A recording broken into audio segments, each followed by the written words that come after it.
Episode 15. Yeah.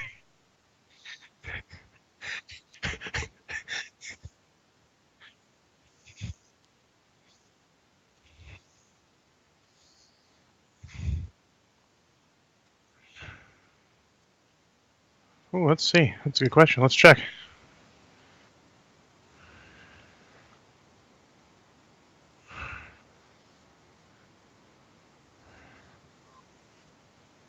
Yeah, I don't think I can hear you on the stream at all.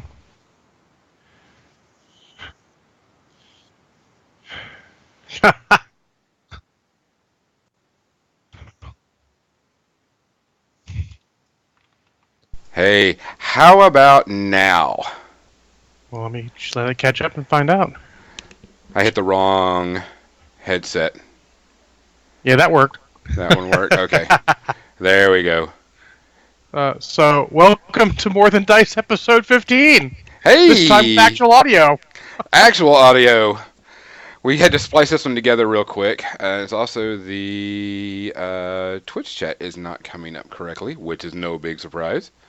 Let me see if I need to put that Why where I would need things to put work right? It's, Meneth Sean's here. We forgot to welcome in with technical difficulties. it. Yep. It's what he knows. We always have technical difficulties. It's like I says, we're a professional podcast. We do professional things. Oh, professional. I wish I could be a professional podcaster. Just podcast all day, man. That sounds great. It says amazing. Let's see. Let's see if we can put this Twitch stream in there, because it's like we're not getting Twitch now. Of course, of all the things. Ah, just showed up on the screen. Oh no, I had to quick it in, put it in real quick. Yeah, no worries. So, with that said, what are we going to talk about?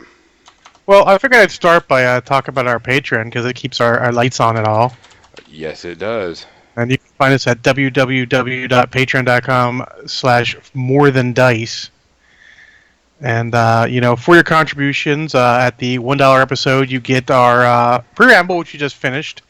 Lots of cool extra content there. We actually had a really good one, I feel. A lot of really interesting conversation. You also get some occasional other specials. At the $2, in addition to the preamble, you'll get a More Than Dice die. We'll give those out every so often. We're still working on the logistics of that, let's say. But you'll start off with one blue one, then eventually you'll get multiples, and we'll keep track and eventually get you a green one to roll column with. Correct. Theoretically, we are still War Machine of Hordes as our main. And then for $5 more per episode, you get extra content. You get Kathy's monthly hobby videos. Mm-hmm. And then you get my quasi-bi-weekly...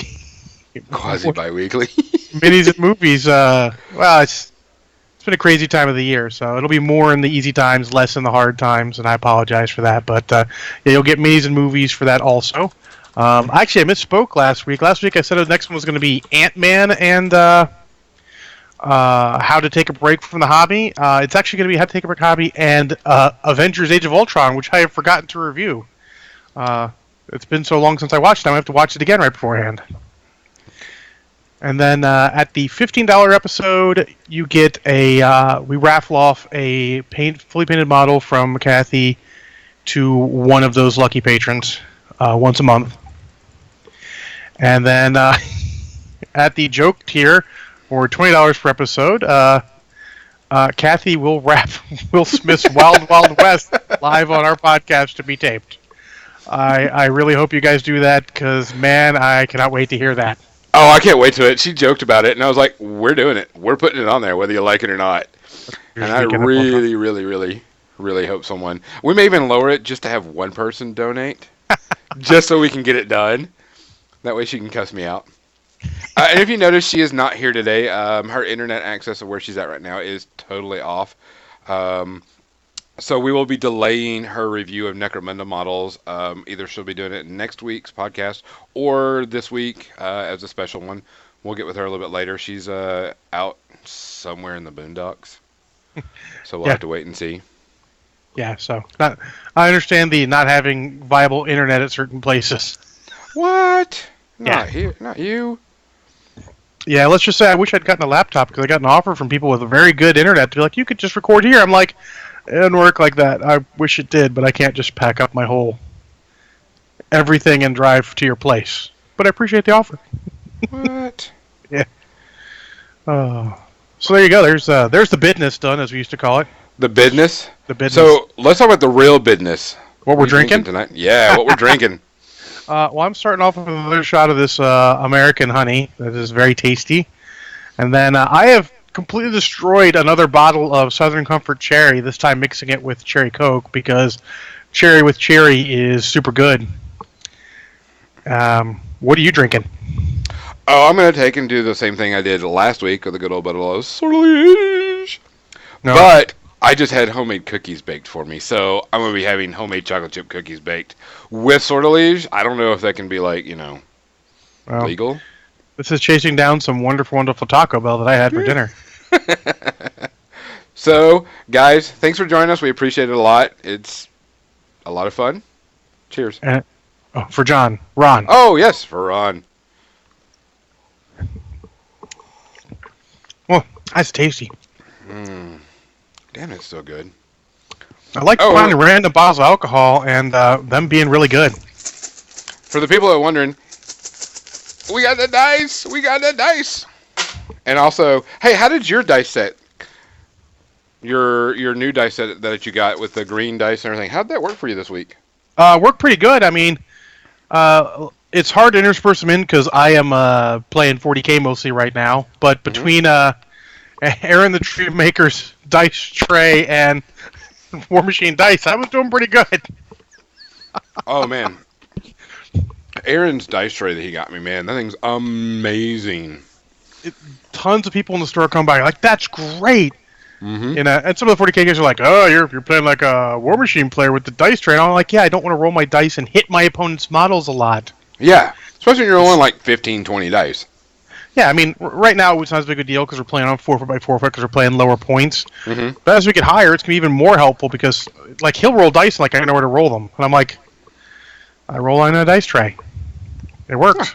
Yeah, and that's the reason. It also helps because you have a lot of terrain in 40K, and you can be rolling under stuff, over stuff, bouncing, hitting more models because you're playing with a ton more models. So, yeah, 100%. Yeah. I don't have a problem with dice trays. Yeah, I love them. In fact, I think dice trays are good all the time. Maybe not so much with some 40K. I've played against 2 guard players in a row this week, and like some of them are rolling so many dice. Yes. It's like, all right, well, this like he's kind of like, I got all my dice and blah, and I'm like, all right, I'm just gonna roll this and then I'll roll this and like, oh, let's total this many hits and then roll that. Look, math, power, suck it. A lot of stuff. Yeah. Well, plus I have elitish armies, with Adeptus Mechanicus, so I don't have nearly as many models, which is good because I don't want as many models. What?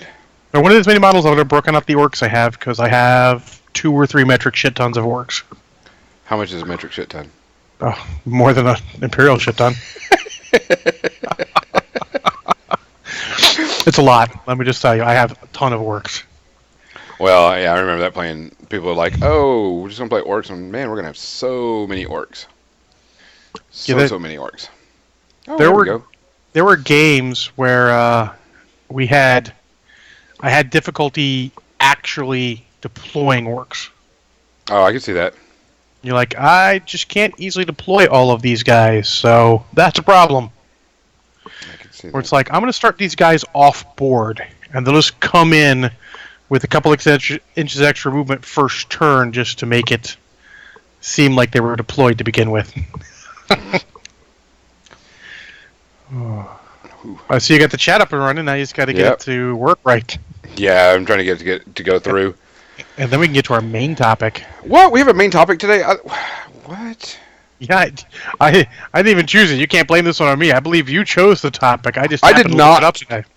I didn't choose the topic. You didn't? Oh. No, I didn't. Don't tell me Kathy chose the topic and she's not here. No, Kathy didn't even choose the topic. One of my good friends had messaged Kathy about she had a used model that she needed fixed and repainted and stuff like that. And Kathy was like, "Well, I don't do that. That's not her standard thing that she does. So she let me know, and so we were talking about what to do with used models, because she was like, well, I want to send this off to someone because I want it painted really well. And I says, well, let me see it and let's see what we can do. Unless, either we can fix it, repaint it, whatever, maybe save her some money and stuff. Mm-hmm. And it was my good friend Tiffany, which she plays a little bit. She loves Company of Iron, and she likes playing smaller games with her and her husband, Giorgio. And they come down to our tournament, went to War Machine Weekend. And so I was like, you know what, that's actually not a bad topic to talk about, because buying used armies is a really big thing right now. Everybody's trying to save money. Everybody's trying to get things done. And so buying a used army is a hot topic for a lot of people. No. I mean, these models I was showing off during the preamble, I actually got 6 of these guys for very, very cheap from a guy locally. And as you see, they're assembled. He started to airbrush them metallic color. He pinned all the lances thing coming on and off. They're a little bit the worst for wear, but I mean, if you're getting a model cheap enough, does it really matter if they're a little worse for wear?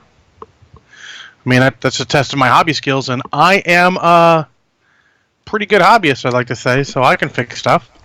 When I went to Adepticon last year, I got a whole unit of plastic Iron Fang pikemen for like $2. Yeah. And so I'm like, yeah, even if I don't use 3 units of them, I was like, I'll get them, and I'll just kind of clean them up and get stuff on it. And everybody's like, well, what do we usually do? How do you clean models? What do you do to get a model, stripped? And it always comes back to that one thing, and I always use it. All of my friends use it, but what do you use to strip your models? Generally, I try not to strip my models because it's diminishing returns.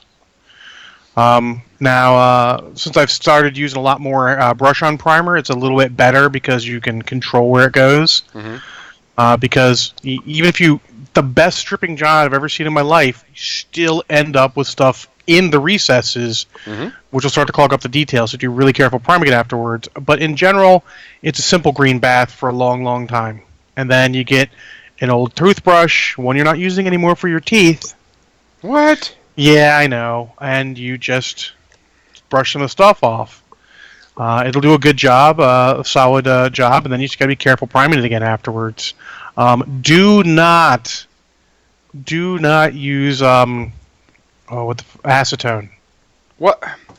Wait a minute. Acetone takes off paint, no problem. Oh yeah, it does. You know what else it takes out? Plastic. No problem.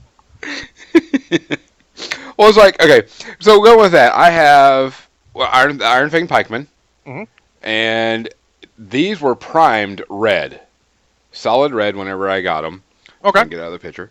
So I was like, how am I going to strip these? I've never stripped red primer, and I mean, you can still see some of it, and of course, there's all crappy little details, and it's hard to see with this camera so far and pain in the butt. No, you get the idea though. Yeah, and I soaked them all, and I soaked them for like 3 days. I soaked them for a day, pulled them out, brushed them off, used a toothbrush that I didn't brush my teeth with, then did the same thing, and then did it 3 different times, and they still aren't 100%. I mean, there's still like the hard to reach spots in the corners and stuff, like there's still some primer there, but they came out pretty freaking clean. Yeah. Now, I would actually say you took a step that I wouldn't have bothered with.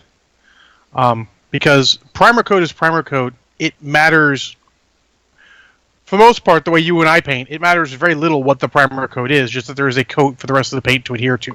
It was actually pretty thick on that. Oh, was it? Okay, yeah, definitely. It was pretty thick. And now, was it Maxim DT said he likes to use isopropyl alcohol and Q-tips.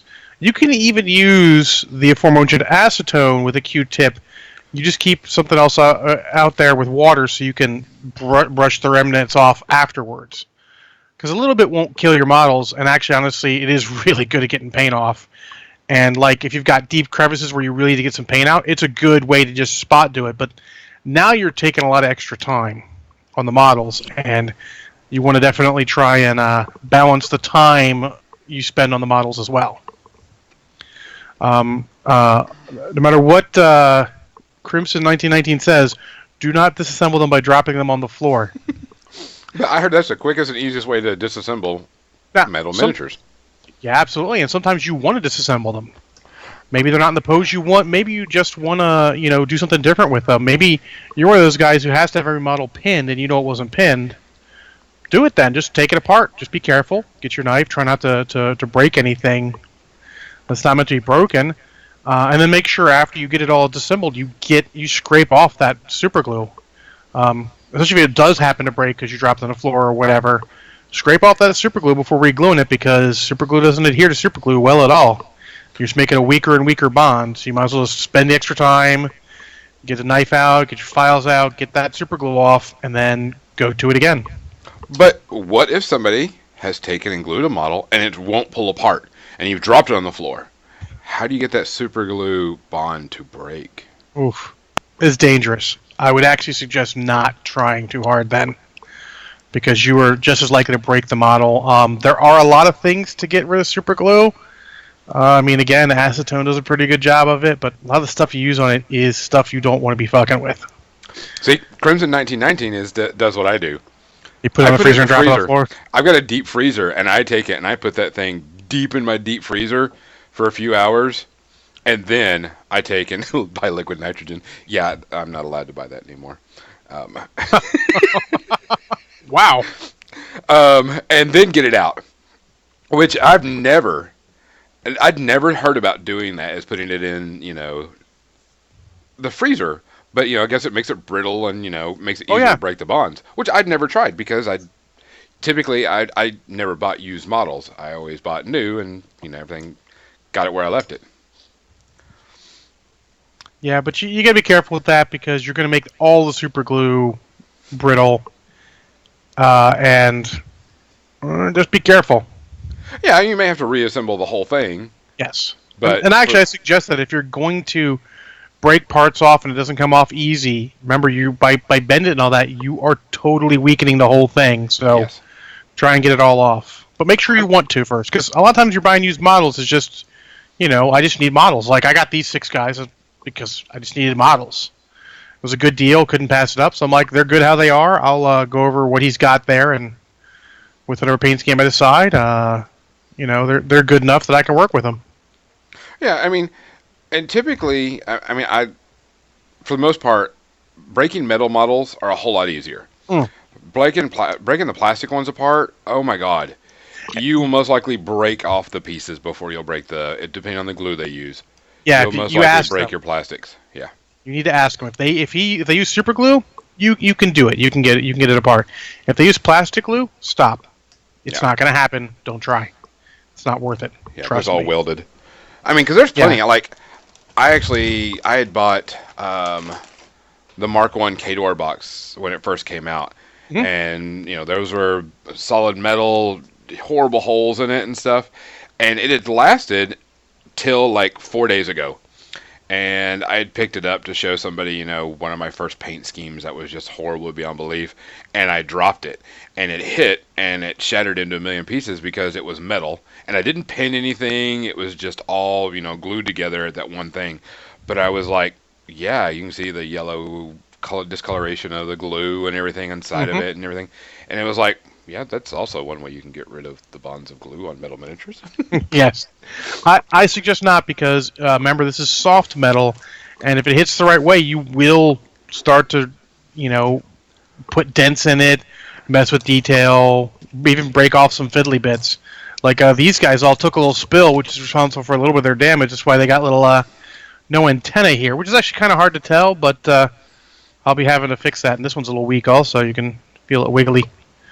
But, that's stuff you can fix with a little bit of pin vise and a little bit of brass rod. There's ways to fix it. And honestly, I suggest if you've gotten a model secondhand and it does come apart, like I said, clean it off, glue it back together. If it comes apart again, either use Mouth John Pro Tip number 69, Super Glue, Green Stuff Super Glue, or pin it.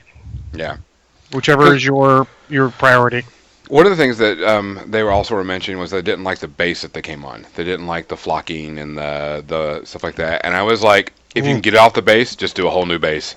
Yeah. It's going to be a whole lot easier than trying to scrape that base off because you're going to get gouges into the sides or gouges in the plastic. Well, just now buy a bag of bases. Now, if they're just glued, actually, I've got a better one. 1 second. Where the hell did that base go? It's still up here. So this one, I'm not sure if you can tell, but I'm going to try. You can see some spots where he was glued on, but he came apart before I got him. Yeah. So you can file those down, and when you put stuff on the base, you'll give it those. They're okay. Don't spend the, however much this size base costs on a new base, unless, of course, you're going to and you're getting like all pre-sculpted bases in this size and all that. Then you go to town. But no, I'm talking about like if you've got a base, like here's one of my old metal Khador jacks, and it's got the green and the rocks and all this stuff, and you don't like that, and you want to do a cork base or whatever, pop it off the base. Pop it off the base, yeah, absolutely. And get a whole new base. Yeah, it'll take too much otherwise to try and make it work, unfortunately. Yeah, because I was like, no, just buy the bases that you need and pop them off and put them back on. You gotta be careful, especially if they're plastic. But I would 100% say just don't even worry about a new base. Yeah, if you're gonna take it off a base and if you take it off that base and put it on a new base, don't worry about breaking that base while you're taking it off. Yeah. People are like fiddly and they spend like hours on something. And I'm just like snap, cut, snap, we're done. Oh yeah, just take it in your hand like this and just crack it open. Yeah. Peel it back from the base. Yep. 100%. Yeah, if you're saving the base, then you want to rethink what you're doing in the first place. Yeah. Also, there's a lot of things we should actually start before the whole you've got it in your hand, is you should probably be looking at some of this before you purchase the models. Like we said, you need to find out if it's a plastic model, was it assembled by plastic glue or super glue? You should find out if it's primed. Really, if you're doing it with someone in person, you should go, like, I'm willing to do this, because we did a lot of our Facebook ourselves. I'm interested in this, but I really want to take a good look at them before I, say absolutely yes. And don't feel bad if you go to a place and you get them and they're not what you thought and you've got to walk away from a deal. Oh, yeah. The person will understand. If the person doesn't understand, that's not a person you want to deal with. We're all adults here. You got like, yeah, this is this. Let them know let them know what your problems are. Also have in your mind if it's just that it's too expensive for what they did to them or what. Because they might offer you a better deal. They might not. They might just be like, okay, I'll find someone else. It's all cool. I mean, you're two adults making a deal. That's the fine art of bargain making. You want to make sure. Like, I got these. I didn't realize the overall condition they were in, but I was fine with them. I'm like, yeah, these are fine. It's cool. And then go to town. Well, it's like the ones that you were showing, your walkers and stuff, you said that the guy had already kind of spray painted it or had some base coat airbrushing. They are, grab a different one, probably a little easier. They're based black, and then he's did some airbrushing or heavy, light spray painting of metallic, like lead belcher, dark metalish color on them. Mm-hmm. So, I mean, a lot of stuff's done. I wasn't, I'm pretty sure I was going to use that color anyways because it's standard metallic color. So, I mean, that's fine. I didn't know they were like that, but hey. It's not like they were caked on painted. No, not caked on painted. He's a good hobbyist. And actually, that's another good thing, is know the person you're dealing with, how good of a hobbyist they are. Because, if you get those guys who, this is their first models, they're getting rid of them, expect things to be a little less good. Oh, yeah. Yeah, I mean, but yeah, I really like to take a look at the model beforehand. He even showed me these models before any money exchanged hands, which is cool. This guy was sitting there, and I got to take a look at him and choose from a choice of 3 which one I wanted for at trade. And the guy who got me, this guy who took a spill and broke again, but I can fix him. He handed to me in all his appropriate parts to make sure all the parts were there, make sure I'm really interested in it. So I could take a good look at him and decide, if I wanted him. So, but this is all dealing with, pillars of the community and people I've known for years. You might get some random person, you're going to have to take a good, quick look. And I mean quick sometimes, it's a business deal for them. If they really want to sell them, probably for the price you said, but don't let them pressure you into it. That's an old deal-making thing. Don't give them time to realize, what the deal really is. Take your time. until you're satisfied. It's your money. Just be satisfied with what you're getting for it. Wow. Yeah, we got a lot of good. Hell. Let's see. All right, okay. So clippers and go, steamroller and go, ball peen hammer and go, car battery and go. Put a peanut butter on it, drop it on the ground, whistle for your dogs and go. Call your ex-wife and go. That jade egg you put up your butt and go. Stick it down your pants, take Viagra and go. Yeah, so that kind of got off the rails real quick. Yeah. Which is good. Yeah. But yeah, there's a lot you can do with used models. I'm using them to good effect right now. I've done a lot in the past, and honestly, especially when a game changes edition, let's take Malifaux's a good one. 40K is another good one. Actually, even I'll go War Machine of Hordes. Local guy just saw the new Death Jack. He's like, I really want a new Death Jack. Mm-hmm. He's got one that's painted to a high standard. So potentially, you might get that model for a song and a dance. Now, that's one that's painted to a high standard. Maybe find someone locally who really wants to upgrade. Let's say someone you know plays Circle, has the old Getorix model, is looking to upgrade to the new Getorix model. Well, if you don't care about the difference, you could take a look at that model, maybe get it for a song and a dance again. Maybe that person's just going to upgrade regardless and just looking to get rid of a model that's not doing them any good. You take a look. Okay, this model's based and primed.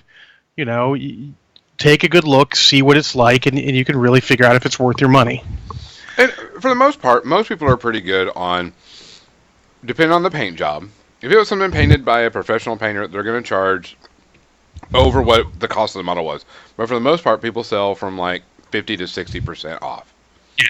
Easily. Of the value of the model. And that's the start. Sometimes it's even cheaper depending on what it is. Like the smart guys, you'll see stuff priced to go, and that's the kind of deals I've been getting. Stuff priced to go, and there's a great deal. Sometimes you just got to take them. I think the only model that I've seen that has kept and retained its value per se, and I'm not talking about special edition models like Gorman, PG Gorman, all that stuff.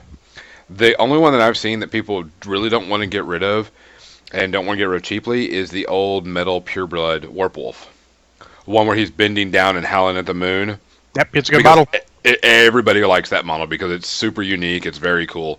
And I see a lot of people just don't want to get rid of that model at a cheaper price because you can't get it. The plastic one doesn't look the same, doesn't have the same pose, anything like that.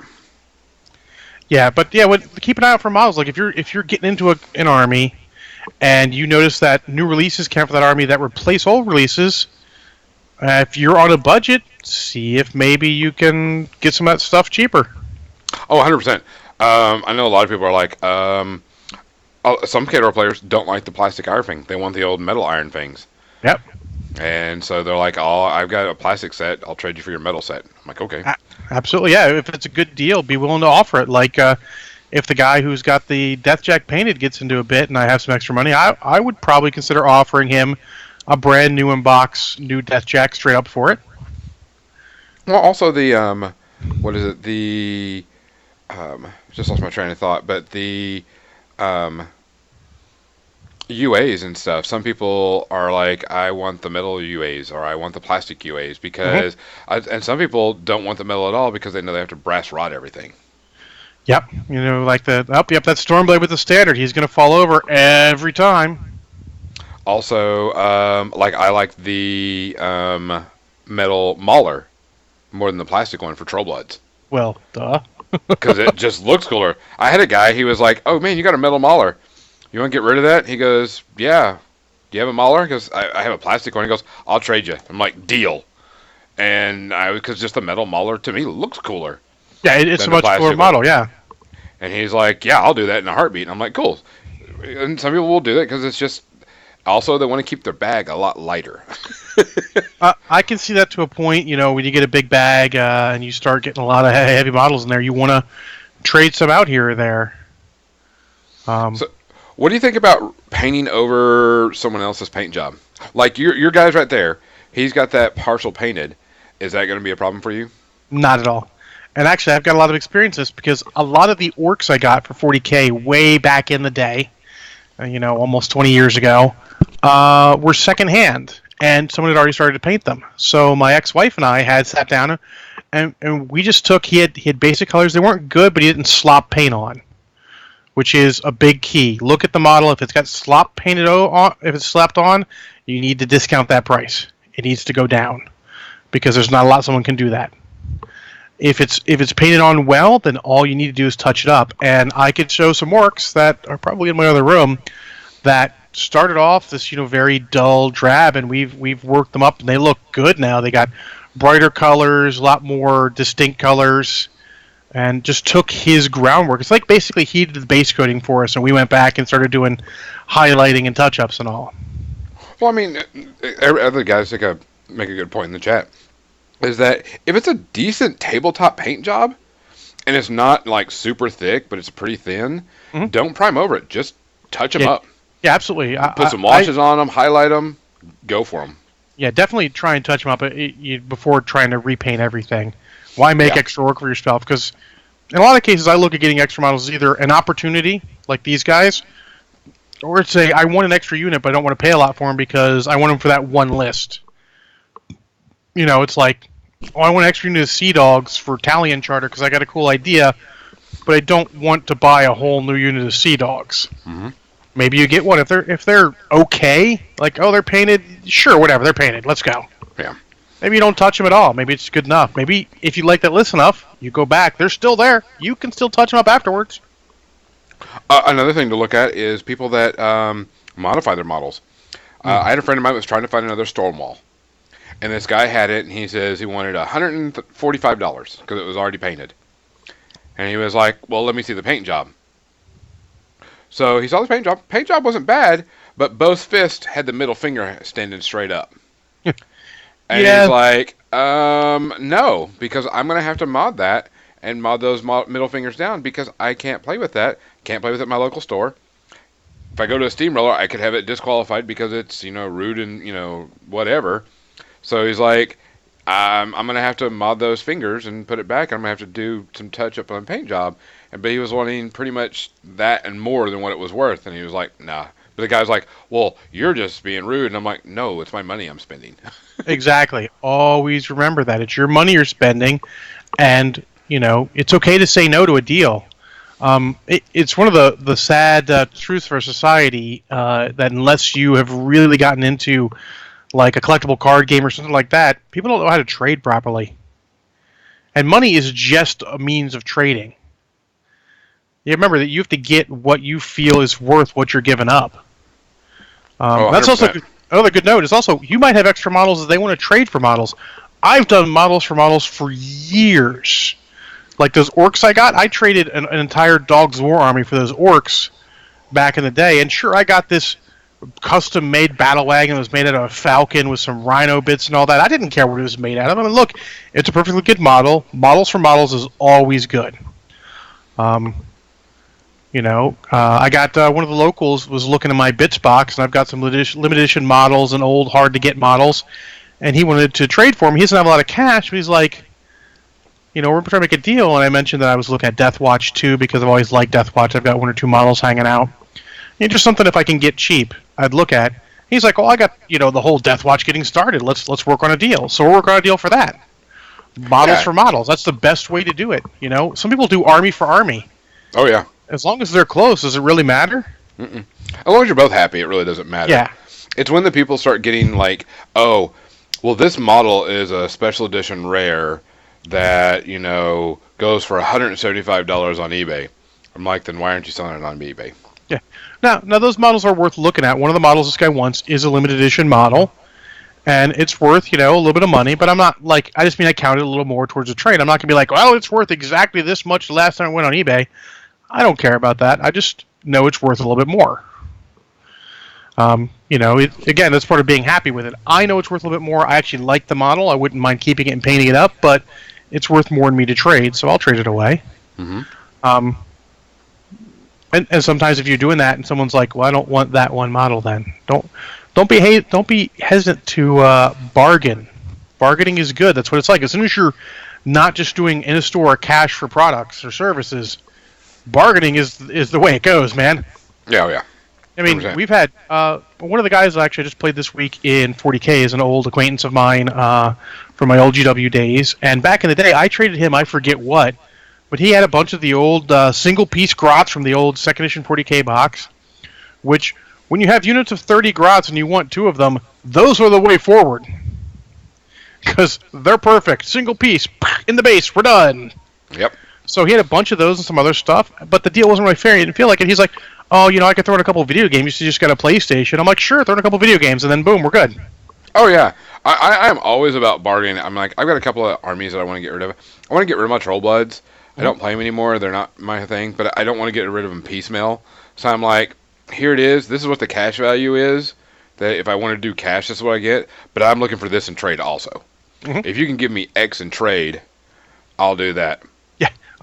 Forsaken Pop-Tart, who occasional listener of Pantheon John, and I'm sure occasionally would listen to us, he, every month or so, he's got a big list on the local Facebook trading group, like, this is what I have, these are my halves, this is their exact condition, this is my wants list. Every month, he's just throwing stuff in and out, That's a good idea. Go on Facebook, find your local trading groups. See what the guys are looking for. See if you've got anything they're looking for. See if you've got some stuff. Like I just got a box out of my storage unit, aka Not Brushhead Dave's basement, that has some stuff in it that's kind of cool. And maybe I give it to my guy who sells on eBay. Maybe I see if some of the local guys want some of that stuff first. It's the best way to go, really. If you can find local guys, it's easier to work it out. Then again, honestly, if you are selling a lot of stuff on eBay, that stuff flows the more you have going out. Yeah. So, both ways. Also, eBay is a great place to look for deals. There are times you're just going to find deals. Just try not to be riding the same train that everyone else is at the same time. Yeah, because what was it? Probably 7 months ago, you couldn't get rid of Crix. And now everybody wants Crix. Mm-hmm. 7 months ago, you were like, Ghost? Was it Ghost Pirates? Shh, no one wants pirates. Revenant Crew. God, those guys are trash. Get them out of here. Mm-hmm. Now it's like, yeah, I'll take them. But talking about Crix. Uh-oh. What do you think about all the changes they've been doing? We didn't do our CID discussion because we've been kind of hectic and everything, but we got a good Crix CID discussion that we need to talk about, especially one caster. I only took a short look at the CID because it hit for a lot of it in a busy week for me. Mm-hmm. I will say one thing, and I'm sorry I'm not riding the positivity train entirely on this, but it'll be kind of rantish, but I'll keep it short. There is no way on God's green earth you got enough feedback in one day to decide that your speed nerf on those guys was not good. Other than that, I'm very happy. I love that they put this decisions, and even with that one, they said like, we felt, we heard this back. Mm-hmm. Now, I don't believe they heard that much back. There's no way they could have gotten constructive feedback that quickly. That was a bunch of people piss moaning and whining that their guys are slower and saying that doesn't work. I doubt there were enough meaningful games played to actually give us meaningful work back. But that being said, I like that they say that their reason for it, like, okay, we feel that may actually have made them too slow to be effective. Cool. I love that.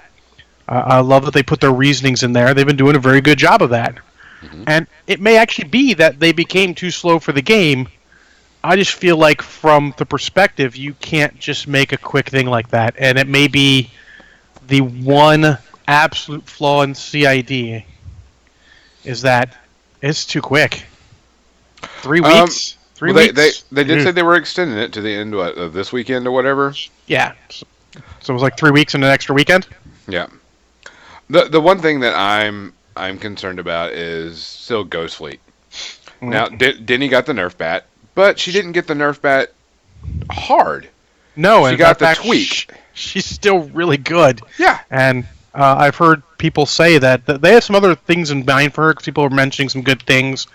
I heard tell that someone mentioned that what her feat should do is apply Crippling Grasp to all the units in her control area, all the models and units in her control area, so that you can't double up on penalties. Mm-hmm. You can't go like, oh, I feated and Crippling Grasp that, or I feated and Parasited that. Because that's really when she becomes too good. She's doubling down for free on her feat turn. Yeah. I mean, getting rid of the no run, no charge was the huge, because I lost so many games just because I couldn't run or charge or get anywhere. Yep. I do like that they are looking at the Revenant crew because they think they're too good in Ghost Fleet, but they have said specifically that being able to do something to turn their resurrected is not on the table to take away because they want that to be their defining feature, which I'm happy with. Transparency like that is good because it means people know like this is their defining feature. This is what they're about. We're not taking that away. Okay, but let's go with that. But what about the problem of everybody else doesn't get to do that? Because at War Machine Weekend, the final was against two recursion armies, Convergence and Ghost Fleet. And this, like I said, I'm going to say this right now. This doesn't take away any of their play style or any of their playability. Mm-hmm. But Ghost Fleet having the ability to activate their models when they come back, and Convergence not getting a combat action with their models is a big difference. I mean, Crix is going to win out on that eventually down the line. But technically, the Revenant crew should be pointed to take that into account. And this is the big... I said there's one big problem. This is a big problem with theme lists. It's not a CID problem. It's a theme list problem. Is that they are pointing units to be legal in the theme lists that they play them in. So if you're not playing theme lists, Revenant crew are maybe they're absolute shit. If you're playing them in theme because the extra recursion, maybe they're worth their points, or even a little good for their points. And that's how they're balancing stuff. Which, if that's how they're doing it, it's how they're doing it. You can't control that. But it's a problem for the whole non-theme versus theme. And as far as the recursion thing, they've said that they want that to be the feature of the Revenant crew. Mm-hmm. So like I said, if it's a feature, they should be paying for it inherently, and it should balance out that way. I think there are other problems still with Ghost Fleet that we'll see how they shake out. For the most part, non-Crix and Crix players, I get a few Crix players that are whining and crying just like any other CID. And then I get some Crix players who are like, no, I can see this. That her feat was ball breaking, it needed to be tweaked, and they understand the process. Mm-hmm. And they see the other models and like, okay, this is also pretty cool. And then I also see the non-Crix players are going, haha, you got nerfed, fuck you, Denny, and fuck you, Crix players. And I'm also looking at like, yes, that thing needed to be nerfed, but she's still usable. Yeah, it's she's more usable. She's good. She's still when people get nerfed and then they're unusable. Yeah, and she's not unusable. She's still good. Yeah. I go with Crimson 1919. That's the point I was saying. Karchev, Una2. When they nerfed Karchev, I really think that it wasn't Karchev that was the problem. It was the model. It was the Jax. Una2, as soon as she came out at War Machine Weekend, a couple of years ago, and I read that card, I says, this is broken. This is going to ruin games. And I gave it to, because I bought it for a friend of mine, because I got early access in, and gave it to him. I says, put this model together, start playing in the tournament, you will win every single game. And he did, and it was like, 50-50. Or more like, 90-10 he was going to win.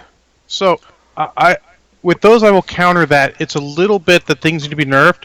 A little bit was that people just weren't thinking about how to defeat them. I was actually still playing pretty heavily then, and Paul Johans, our local ex-press ganger, was playing Una2 a lot, and I just said, all right, I made decisions in my Merc list in order to help defeat them. Mm-hmm. And it worked. I was above 50% on Una2 with my Mercs. And Mercs aren't exactly a power faction. I had no theme list to play with or anything, so there are things in there, but it's a matter of this is what they wanted to happen with Ghost Fleet. I just don't feel like there was enough every faction could do to deal with Ghost Fleet, which is why it became such an exasperated issue. Yeah. And Crimson makes a good point, and that's kind of what I was saying, is you got the group that as soon as someone's nerfed, they're like, oh, she's unplayable trash. Yeah, she's still pretty good. She's still pretty good. We have a guy that's a local player, still playing Una2.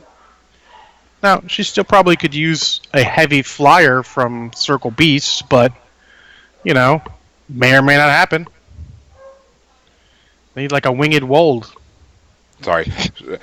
My dogs were going crazy for a second. I'm making sure I didn't have to run in there and separate them. Yeah, it's true. There's tweaks. Like we were talking about Grimkin because a lot of people I hadn't played against my Grimkin lists at the Mhm. tournament, and they were like, they're really good. And they were like, why aren't people playing more Madcaps? And I says, well, they're 4 points and you only take 2. I'd take 4 if I could. But they were like, that's 8 points you can put in any army. Those things are really, really good because they generate extra models that you have to deal with and stuff like that. And so people don't take into account of other things that go on. Una 2, yes, her feet got nerfed. It needed to be nerfed, but she's still a good caster. She just plays a certain way. You can't play her as a brick list. You play her as an assassination or a destruction list. Well, I mean, you can still trade. You can still have 2 lights going on a heavy and probably wreck it, which is crazy good because then they have to -1 heavy, kill 2 lights. Yep. She's still a list that requires you to have at least mentally thought out what your answers are to her, which is fine. I have no problem with that. In fact, honestly, my biggest problem with Ghost Fleet, it just seemed like it wrapped up in not Ghost Fleet too powerful, Denny being too powerful. Yes. She may still be because she has all the tools. Correct. And we'll see how it plays out with this. I don't think this is going to be a big enough change to Ghost Fleet to make it even with the rest of the playing field. Mm-hmm.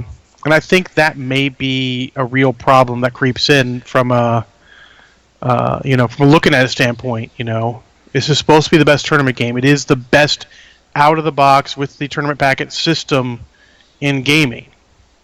I mean, the only one close is Malifaux. It's pretty close, but this one's technically supposed to be better. But if you have unbalanced like that, it's gonna hurt. And I think they're in a position overall where they can't afford for it to be hurting like that.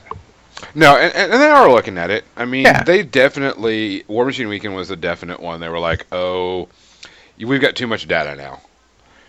When the top, 5 players or 6 players, and 75% of them are Crick's Ghost Fleet lists, you've got to look at that. And it's got to look at all of them. Now, that doesn't mean that... Because you can play Cricks without Ghost Fleet. I see plenty of people. Dark Host is stupid powerful. That was one guy played Dark Host and the other one, Dark Industries. Dark Industries, or whatever the Dark one. Industries, the basically had one with Mechanothralls, one with drudges and all, and a bunch of Warjacks in both. He had 2 lists. I looked, I'm like, those are cool. Mm-hmm. And no Ghost Fleet. Now the other Crix players all had Ghost Fleet when I ran around and looked real quick, but that happens. Yep. I mean, you can't blame them. But let's break off a CID. Because we could go on this for hours. Oh, yeah, absolutely. There's a lot in there. And let me just finish off with the statement of Privateer Press is still the best in the business because they're willing to put so much time and effort into balancing everything. Yeah. Let's talk about something we saw this weekend. I don't know which one of y'all posted it because I was at the Steamroller. But the that was me. The new... the solo for Rocketman? Yes. The solo for the Crucible Guard. You totally watched the video I posted too, right? No, I didn't see a video. Oh, Congo and I were dueling Rocketman versions. Oh, those videos? Yes. I thought there was a video of the model. I was like, no, I didn't see the video of the model. No, I did see. Yeah, I did see that. I want to talk about that model real quick. We got about 10 minutes or so before we go into the media section. They put it. Was Prospero as solo for the Crucible Guards? Mm-hmm. Very cool, very steampunk looking. Very steampunky. I've heard quite a few different comments, good and bad. Oh, really? I haven't heard anything bad, but then again, I haven't heard that much. I've heard some bad. The good was it's very steampunky, very Victorian steampunk. Yeah, he could fit. Actually, that model's so well designed. I feel like it could fit in Malifaux, or it could fit in my Adeptus Mechanicus army for 40k. Yeah. And then some people were saying, hey, it's C-3PO with a pissed off face. And I was like, okay, you're just kind of going there. And then someone had posted under, Roger. And I went, oh, shit. And they were saying it was based on the Star Wars stuff. And I'm like, okay, guys, how different do you have to be steampunk before you have to go, it's a steampunk model? Yeah, I mean it's a robot. There's only so much you can do. You're going to draw similarities to every other humanoid robot. There you go. And that's what I was saying. I was like, it's It looked cool. Don't know the rules. In most things, if you want to, you can always find something to nitpick. If you're looking for it, it's there. The key is to be happy with it and not nitpick it, because there's need to. It looks pretty cool. Honestly, Crucible Guard is going to be the hotness. Everyone's going to want to play them because they're going to be very cool. Oh, yeah. I'm actually looking forward to it. I want to see what it's going to be like, see what it's going to do. One thing I'm kind of curious about, and I keep bugging Pagani, and Pagani, if you're listening, I want to be able to know if the tanks are treads or wheels. Treads or wheel. Oh, Maxim DT wants to one up you. He wants to know if they're treads or do they hover. I doubt they hover. I don't think they would hover, but I definitely think that's going to be the thing, is whether they're treads or wheels. Because everybody... I even bugged Pagani over War Machine Weekend. I was like, dude, come on, give me something. Do we have treads or do we have wheels on these tanks? Because everybody wants to know. And, of course, being a good Privateer Press employee, he didn't say anything. They've got neither. They got legs. They walk. So it was okay. I was all right with it. He was happy. He was nice. Wasn't mean or anything about it. So it was just good. Yeah. I really hope they have treads. So I think that would be really, really awesome. Yeah, I'm interested to see where they go. I probably won't get another faction unless I get rid of one of the factions I have, because it doesn't seem like a good idea for where I'm at. But I'm interested to see what they look like. Yeah. Limited factions, like they say, one faction a year is an interesting idea. I mean, it's good turnaround. It's good to make sure they keep up with everything else, too. Yeah, I mean, if they go with what Grymkin, or how Grymkin came out, definitely 100% behind them, because Grymkin turned out very good, very fun also. I can lose a game with Grymkin and be alright with it, because it's a lot of fun. So, it'll be interesting. I can't wait to see the CID on it and see how it is. So hopefully it'll be all peachy keen.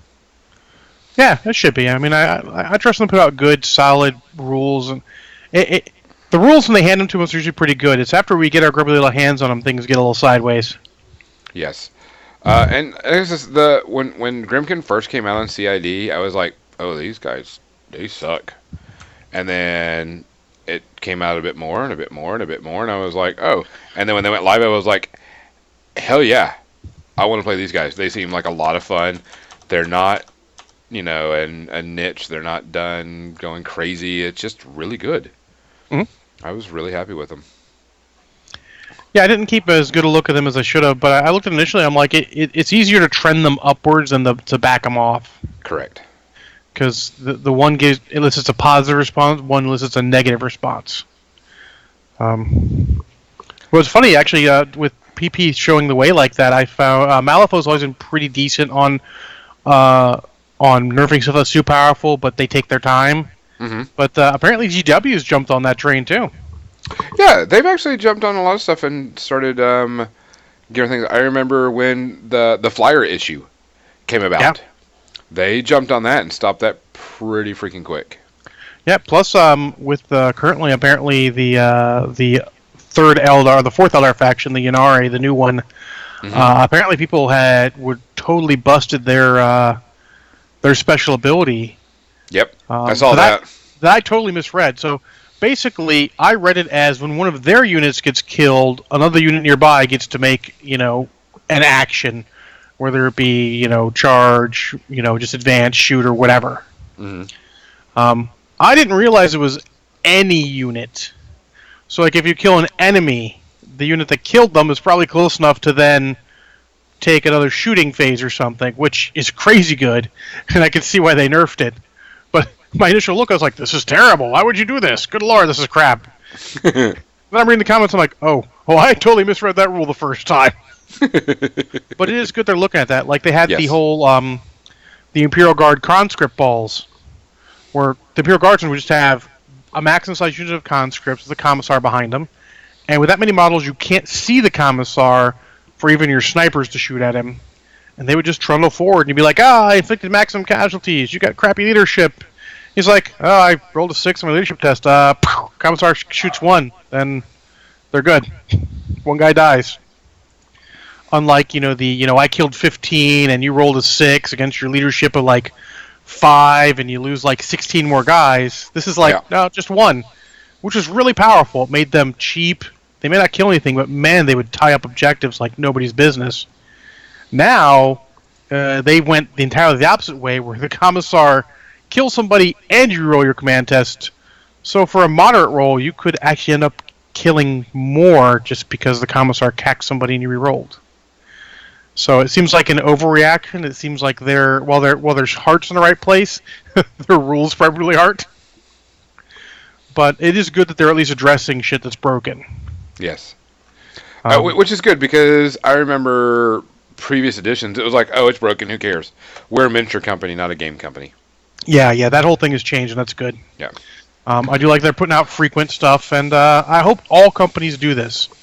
Corvus Belli, who does Infinity, does pretty recent updates. They actually are probably the best at subtly adjusting units to make them more worth their points. Mm-hmm. The only problem is they're not very vocal about it, so it may sneak up on you when you download a document. You're like, wait, I don't remember such and such unit having such and such weapon. No, they didn't have that. They just added that. Well, shit. So, it's a good place to be in for that. Go off of Maximum DT's comment. Oh, no. That they'll probably all have tiny baby legs and a pair of anatomically correct balls like the horses. I'll be honest. If tanks have balls, I'm going to treat it like Transformers Revenge of the Fallen.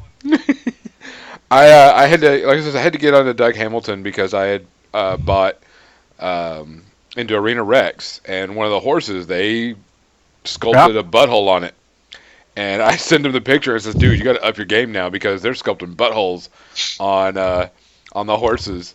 And like someone had recently posted a bull, and the bull had not only the cock and balls but a butthole too. And it was like, someone's already beat you, Doug.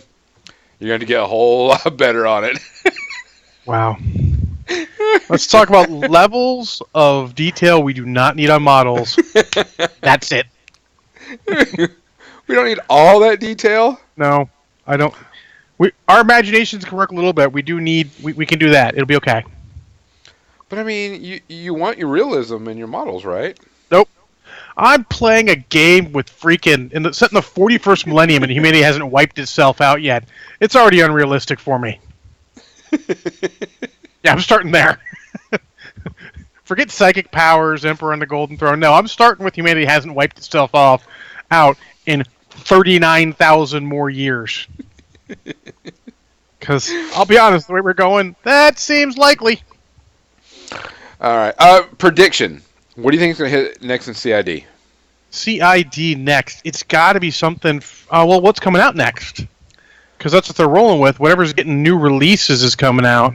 Well, in December, all the Troll Bloods, but Trolls have already had a CID. Yeah, so we got to figure out what's coming out like in February-ish, because then the Cricks, then I'm really hoping it'll be Mercenaries, but I'm pretty certain it's going to be like Rhett or someone like that. Rhett just had one, didn't they? No, they didn't have a CID. Haven't had their CID yet? No. I have a feeling it's going to be Khador. Huh. Because I have a feeling the tanker models are going to start coming out.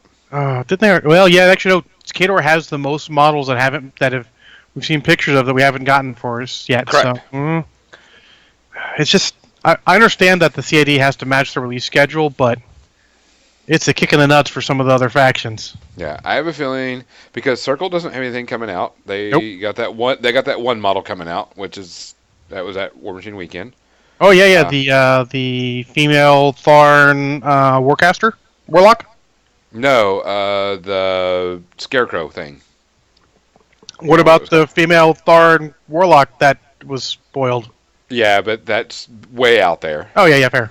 Yeah, I have a feeling that it's probably going to be Khador or Legion, and I think I'm going to go with Khador because Khador's got the tanker stuff and the battle engine, and we got the new theme list that allows us to take the new battle engine and the tanker models, but we don't have the models yet. I'll agree with you, but I'm just going to say Mercenaries because goddamn, eventually we have to. Yeah. But sure, you gave Ashen a little upgrade. It was a good upgrade. Don't get me wrong. Yeah. Really good upgrade, but still, Mercs. All right, I'm going Kador. All right, let's go ahead and head over to our media section. We'll talk about some movies. Happy What? face, happy face. I can't talk about plural movies. I can only talk about movie. Okay, well, both of us are going to talk about one movie because I went and saw it today too. Okay. So we can do a spoiler-free version. But I also saw another movie, and Saturday night hung out with Erica, and she hadn't seen Guardian of the Galaxy 2. Oh, shit. So I rewatched it because I went and saw it at the theater. Great movie, still fun, still hilarious. Still has that really good feels at the end. A lot of fun. I mean, it was still a great movie. Mm-hmm. There's still parts that kind of bugged me a little bit, and it's the dad stuff. It just kind of felt off. You know what I'm saying? But it was still a great movie. I'm actually going to say, because I've been forced to revisit this, because Trolton Heston, who doesn't listen to us too often live anymore, but used to, asked me some hard questions about, Ragnarok and all, and I'm like, no, I don't think it's as good as Guardians 2. And actually, I don't think Guardians 1 is as good as Guardians 2, because Guardians 2, I mean, at the end of the day, if a movie can give you the feels for a character who wasn't super well liked in the first movie, that's pretty good. Yeah. Because the feels for Yondu are there. Oh, yeah. Yeah, definitely. And honestly, if you take it, I mean, if that stuff bothers you, understandable. It doesn't bother me. But I actually feel like that's an important growth thing. I mean, that's a good Star-Lord, background, growth moment with his two dads, if you will. Mm-hmm. So, I definitely think it's a really good movie. I mean, it's got some deeper stuff there, and then Rocket's got a little bit. They did a good job. Hell, even Gamora was more than just perfunctory story in this one. Correct. Everybody had their own emotional part in that movie. Mm-hmm. So I mean, it was like I said, it was still good. There was just a couple of scenes with Dad that just kind of was like, oh, can we get through this part really quickly? Yes, okay, good. But I mean, I'd already seen it, so that's probably a reason why. I saw it twice in less time between them than you because I took my mom to go see it at the local cheap theater. And actually, I found those scenes to be better the second time around because you knew what his dad was after. Yeah.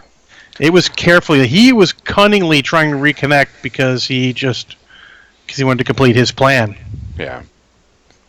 So it wasn't just the energy ball throwing part.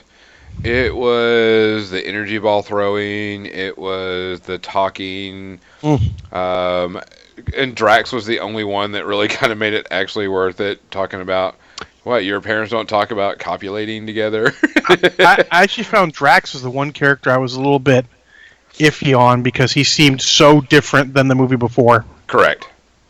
But I was okay with it. It didn't take me out of the movie or anything.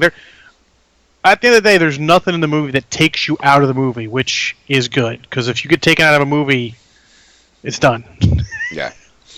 But I mean, it was still great. No shots of crack or anything, but it was a good revisit. Especially seeing it from someone that hadn't seen it and me. So it was interesting.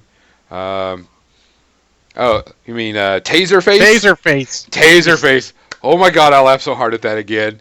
Because Rocket is just brutal with that. Yeah, that's the best way to put it. It was great. Just so hilarious. Yeah, that's a great movie. I'm going to purchase it on Blu-ray soon. Got to catch up on my Marvel movies. Yep. So, we have one that we both watched. Yeah, it's sort of the elephant in the room, if you will. The big elephant in the room. And I've got a lot to say about it. Guys, we're going to try to be as spoiler-free as possible. To be fair, it's a really hard movie to spoil because the trailers and posters and everything pretty much done it for you. Yeah. So we'll do spoiler free, but I've got some strong opinions about this movie. Okay, we might end up disagreeing. We'll see. We'll see. So of course we're talking about Justice League. Indeed. I saw it today. You saw it. When did you see it? Thursday night. So yeah, actually you've had some time to mull over it. Mine's really fresh in my brain. Yeah, I had a lot of people ask me. I've already had to, tell people my basic thoughts about it. People who don't listen to the podcast. I know they're out there, believe it or not. Now, I stayed away from all the spoilers on websites and Facebook and stuff like that, and I talked to friends, and they were like, they were mixed. Everybody was mixed. It was like, oh, it was good. Oh, it was good. It was crap. It was great. The best DC movie, so on and so forth. Mm-hmm. And I've heard all mixed reviews from all parts of the spectrum. So Okay. I went in there going, I'm just going to see what this is and go with it. Mm-hmm. So how do you want to break this down?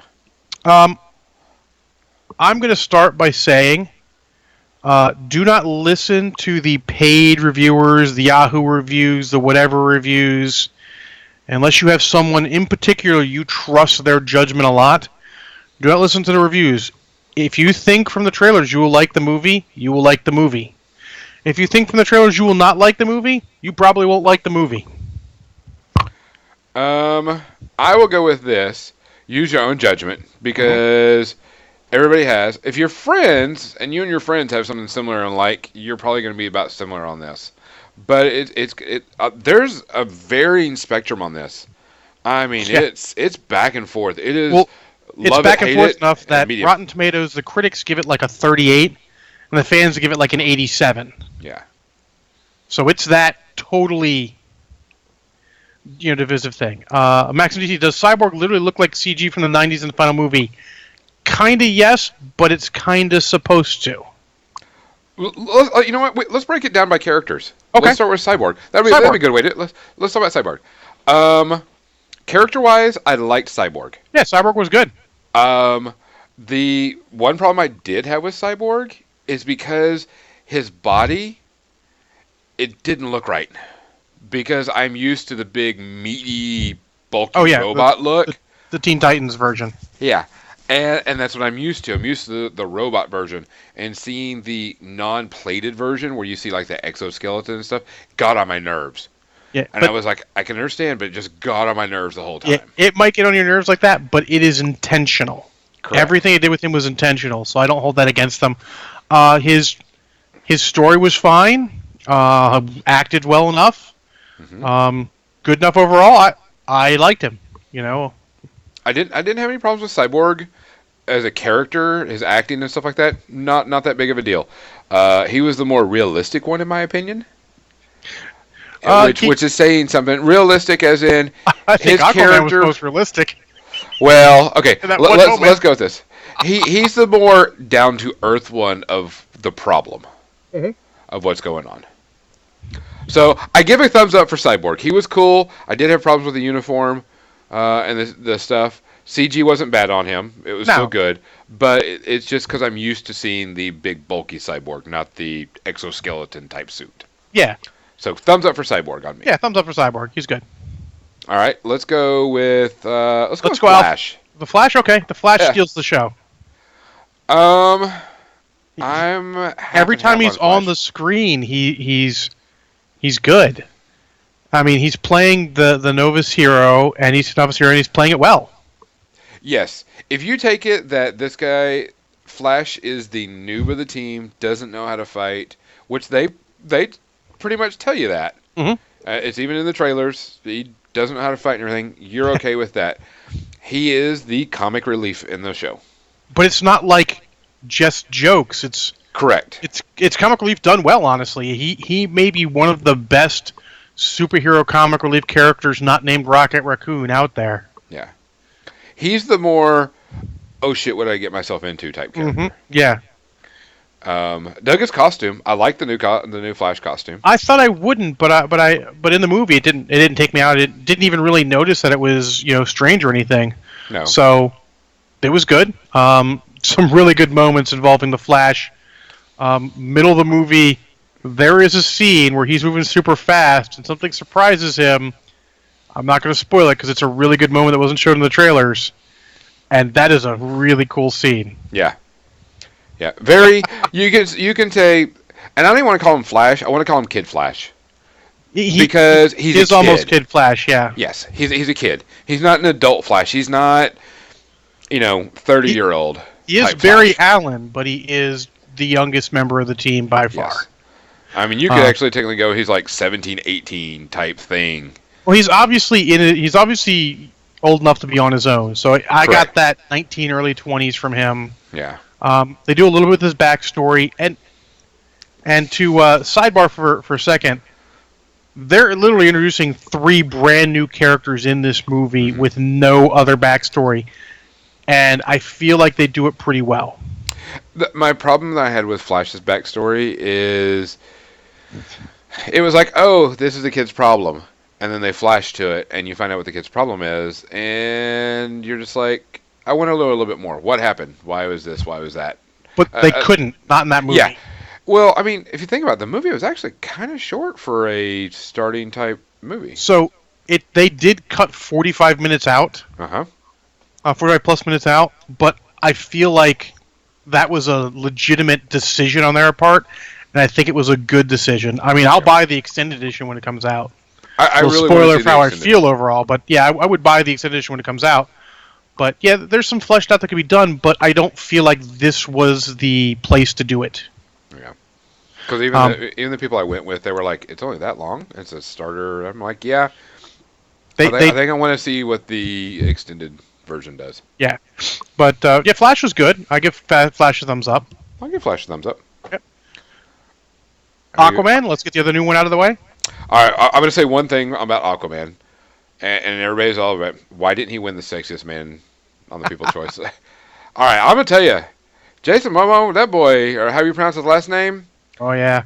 Yeah, that dude is ripped as. He is built like a brick shit out. I mean, he is hardcore man.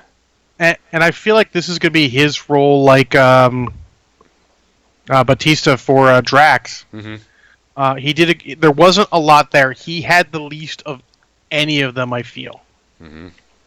But he made the most of it. You get an idea of his backstory from his brief interactions. They set the pace for his own movie that's going to be coming out. I thought he was really cool. I mean, to be fair, I like all the characters. I'll just get that out there so you don't just think it's a broken record. I do like all the characters. I liked Aquaman. He was cool outside of the water. When he went in the water, it felt like it was just a rush just to show, hey, it's Aquaman in the water. Because you really don't see him do any Aquaman type stuff in the water. You know what I'm saying? No, he's just sort of fighting. They take a little bit of like, oh, this is how you would fight in the water, but they don't make it special. Mm-mm. They just make it a little bit different. So yeah, there's that. I mean, like I said, there's a lot they could have crammed in this movie. That's the reason why I said I can't wait to see the extended version. yeah, But for overall, as everything, I would have liked to see a little bit more backstory with Atlantean and stuff, because I thought that's part of who he is. But there just wasn't enough there, in my opinion. This is the Marvel effect, where they took time and set up all their movies and didn't rush into it. And DC, the movies are kind of paying for that by having to cram so much in. Mm-hmm. So I feel like we revisit this movie in years when they've gotten all their solo movies out. Yep. I think we have a better opinion of it then. Yeah. But yeah, thumbs up for Aquaman also. Yeah, no problem. And I mean, Aquaman wasn't as cheesy and stupid as everybody makes it. They made him worthwhile, and his costume was good. Yeah. He had a cool costume. And they even made it out. It even came to him in a proper way. Yeah. They don't show it, but they imply it, and you can put one and one together and get two. Yeah. Which one do you want to do next? I don't know, because... So, the rest of the characters in the movie, the heroes in the movie, have already been introduced. Is that a spoiler? Is it really a spoiler? No, it's not. Everybody knows what this is. Fucking Superman's in the movie. Yeah. The best part is, everybody though, knows. He has good parts. He's in it the least, really, because he starts off dead. And that's not really a spoiler. The other movie did come out. But they let him, once everything's settled and he's back, they let him play the character more upbeat, more positive, and goddamn, it's a breath of fresh air versus, dour in half of Man of Steel and dour as fuck through most of Batman vs Superman. I really enjoyed him being able to be more positive, upbeat, happy. Let Henry Cavill's charisma show through more. See, I kind of had a problem with that, because I like my Superman as a Boy Scout, okay? I like him as a Boy Scout, and I felt like they were just trying to push the, and I don't want to say smart aleck or smart ass remarks from him, but it was too chipper, in my opinion, and too confident, and it kind of got on our nerves. It just didn't feel right. Because I think it's just because of personal choice. Because I like my Superman as the Boy Scout.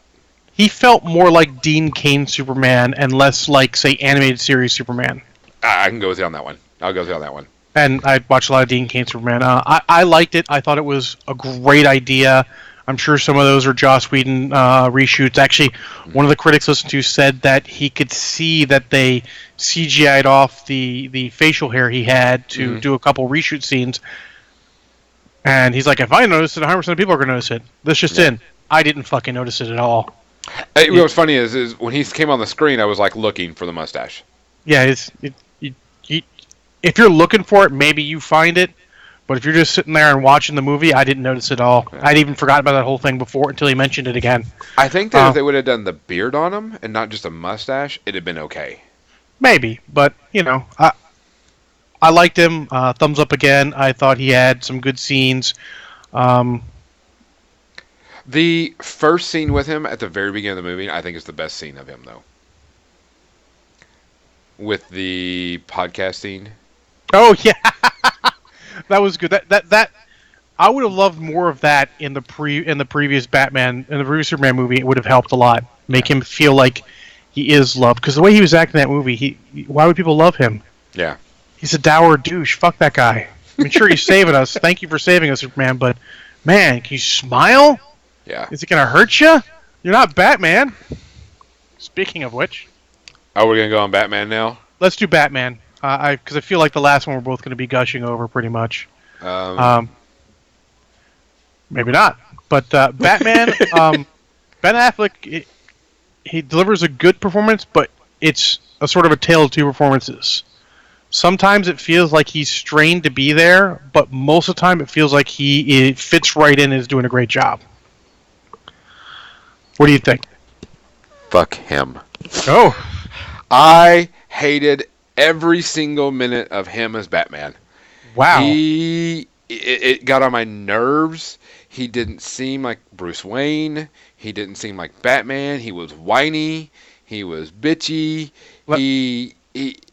And I think it was also his acting.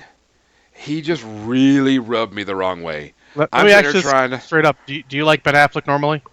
Actually, I do. Okay. I do. It's good to know when the people are listening, because if you normally don't like him, if you didn't like him, it says different. But I actually liked him. I thought he seems like the old and been at it a while Batman. He actually had some amazing character moments. Some of them probably could have been pointed out a little more, but the ones that you catch, I thought were really good. I mean, it goes back, saying that, and Ben Affleck was the bomb in, Phantoms. That old quote. I like Ben Affleck, but for Batman, I couldn't get into it. He was just way too whiny, way too... Because he was trying to put the team together, and he was like, all the pressure was on him to do it, and it just didn't work out.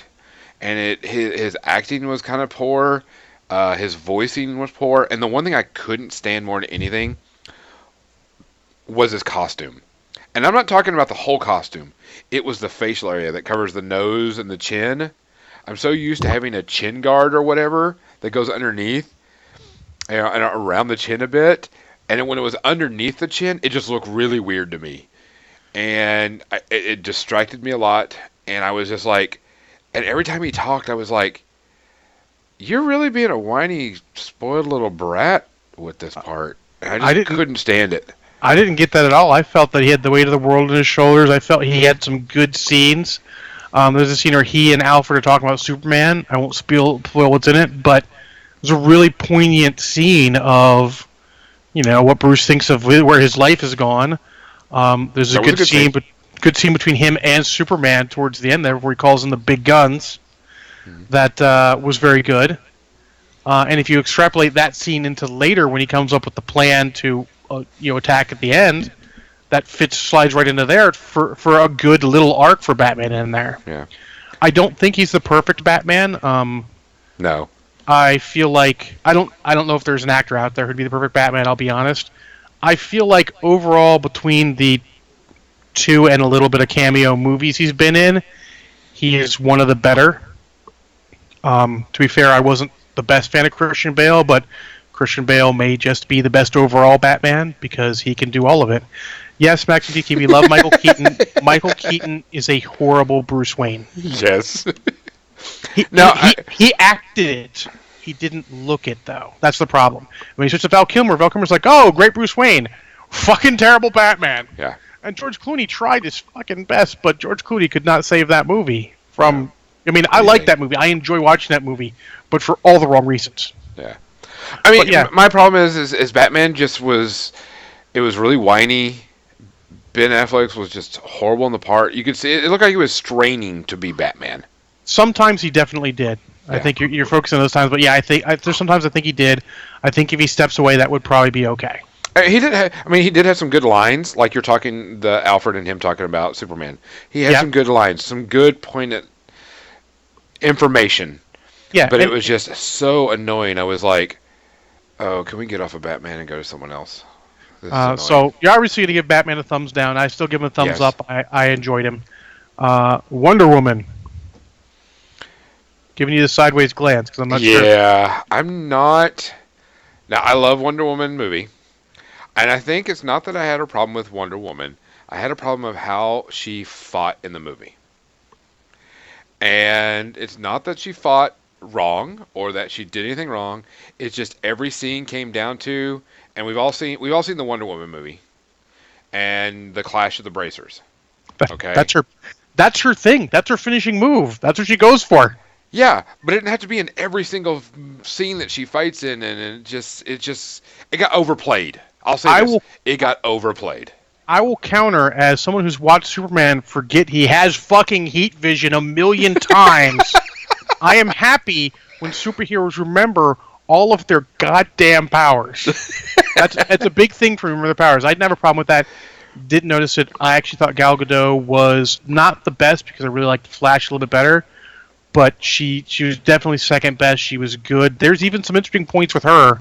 Mm-hmm. Batman calls her out on her shit, if you will. Yes, it does. And that's a poignant scene that when he calls her out on that crap. I just wish that they had not brought Superman back for this movie and they would have let her do more. You know what I mean? Well, based on what he said. Yeah. If she's not the right actress for what they wanted to make her into. Correct. So Superman had to come back. But if he hadn't, I would have liked to see her instead, do more herself. But she was still good. I enjoyed her in pretty much every scene she was in. I like watching her fight. She's powerful. Yeah. My only problem is the Clash of the Bracers, in my opinion, got used too much. Fair criticism, but like I said, I don't agree. She was still good. Still good. Didn't have a problem. She gives a thumbs up. I didn't like that there was a lot of times that they would show her and they would show the other ones. It would be a bottom shot of her butt and then the other characters. I was like, really? Do we need to show her ass? No, don't get me wrong. She's a hot-looking woman, but there was quite a few shots from the butt area of her. Let's get the elephant out of the room. Snyder's not a good director. I'm sorry. Zack Snyder, God bless you, man. You should not have had to live through the horrible shit in your personal life that happened, but you're not a great director. You make great moments, but you can't make a movie, and it was visible in this movie. Yeah. There were some moments you're like, those are moments. And I think, honestly, the best thing that happened was Joss Whedon coming in and adding some more character and heart to the movie. I imagine if Joss Whedon wasn't involved, I imagine this movie would have been a little more dour, not quite as interesting in some of those jokes, and tension breakers. But it happened like it did. Let's talk about the villain. Yeah, that's what I'm saying. Yeah, Steppenwolf. I don't care. He's not important. He didn't need to be important. I think he actually is the epitome of showing what they were trying to do with this movie. Yeah, the villain was pretty much non-existent. Yeah, he was disposable. He wasn't bad. No. But he also wasn't good. He was there. Yeah. But that wasn't the point. The point of this movie was twofold. Mm-hmm. One, get the League together.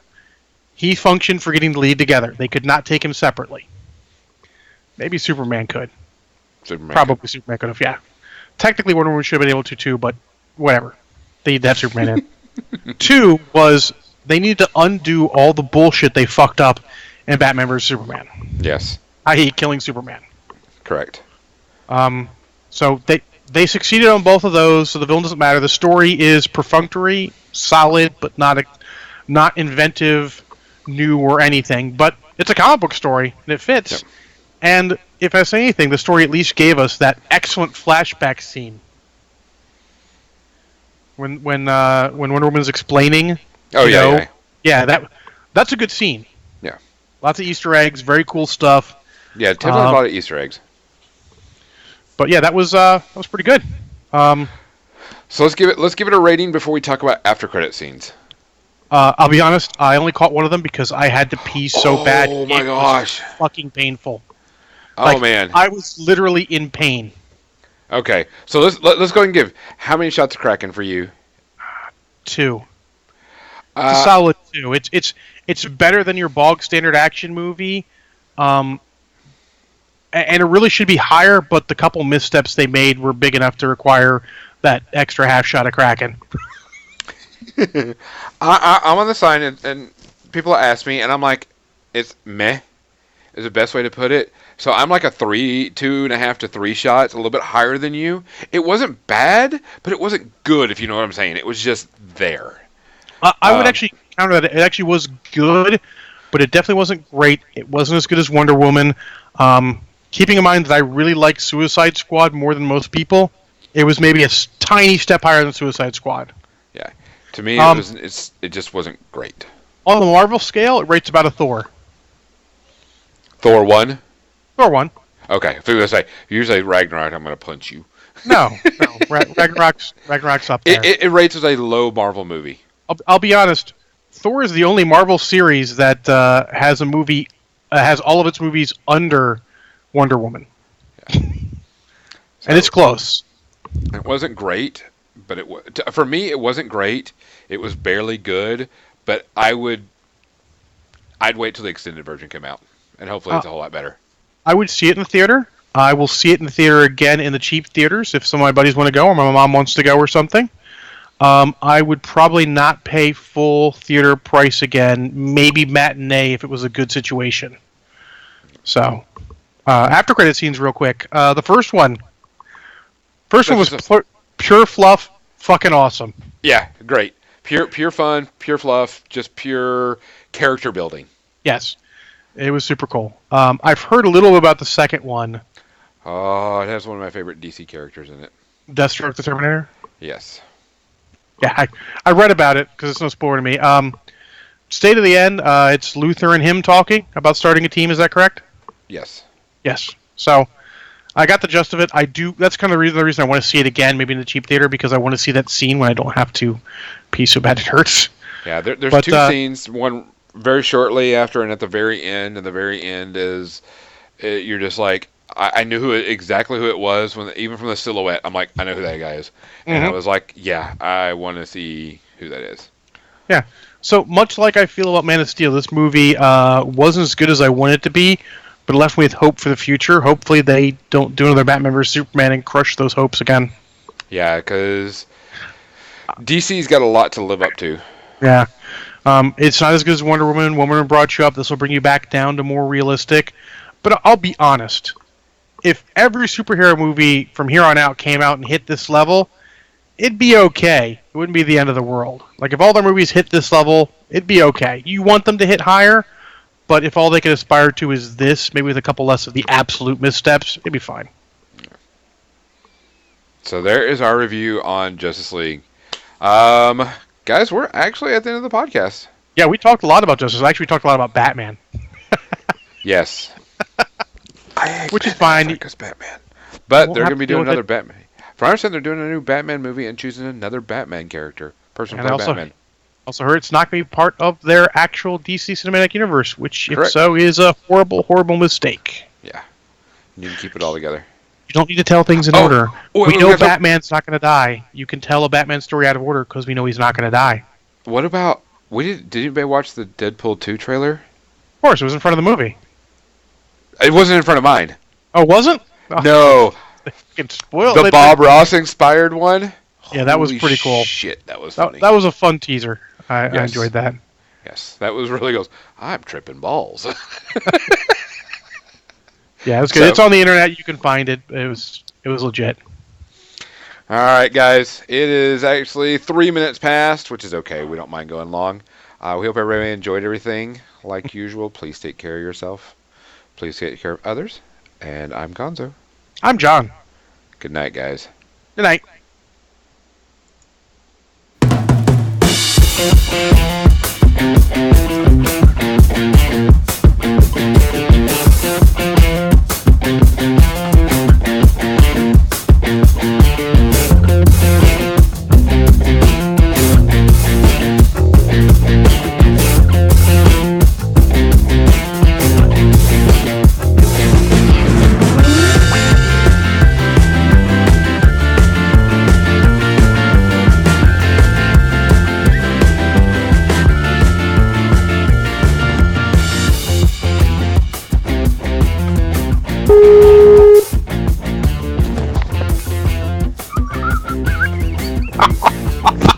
That was funny. They don't even know what happened, but that was funny. Oh, I currently can't connect my webcam.